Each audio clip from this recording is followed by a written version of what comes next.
अगं तुला माहित आहे का, बायकांच्या नावापुढे सौ असं का लावतात? हो, कारण ती एकटीच 100च्या बराबर असते. कधी कधी ह्या मेल्या नवऱ्याचा इतका राग येतो की असं वाटतं एका बुक्कीत त्यांचे दात पाडावेत, पण परत हाही विचार येतो की त्यांच्या बुक्कीत मी कुठं असेल. बाळा, तू फोटोग्राफर का झालास? कारण फोटो काढायला गेल्यावर पोरी बघायला भेटतात. अर्पणाचं पोरग रे. अगं कुठं निघाली? मरायला चालले. अगं मग एवढं नटून थटून चाललीये? उद्या पेपर मध्ये फोटो नाही येणार का? मग चांगली दिसली पाहिजे. तुला हँडसम नवरा आवडतो का हुशार आवडतो? दोन्हीही नाही, मला तर फक्त तुम्हीच आवडता.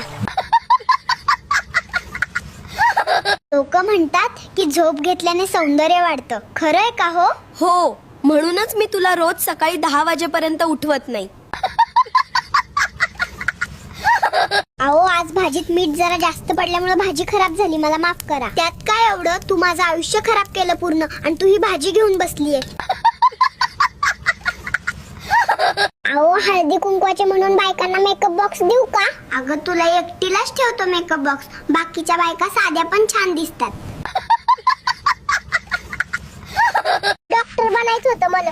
लय मोठ्या कॉलेजमध्ये शिकून जर्मनीतल्या, पण बापान नंबर लावून दिला ना, मग त्या बीएससीच्या कॉलेजमध्ये परभणीतल्या. बायको, तुझ्या डोळ्यांना काय झालं? रात्रभर डुकरावानी घोरितो आणि कायची झोप लागते, मग मला म्हणून डार्क सर्कल झालेत. अहो, मी बँकेत चालले, तुमचं काय काम असेल तर सांगा. हे घे 5,000 रुपये आणि माझ्या बँकेत जमा करून ये. आणि जर मी हे पैसे घेऊन पळून गेले तर? हे अजून 5,000 रुपये घे आणि परत वापस येऊ नको.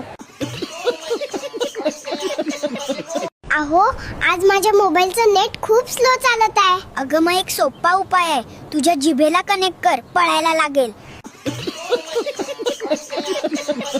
अहो, कुठं निघालात? गच्चीत चिमण्यांना पाणी ठेवायला चाललोय, किती कडक उन्हाळा आहे. या खाली सगळ्या चिमण्या माहेरी गेलेत.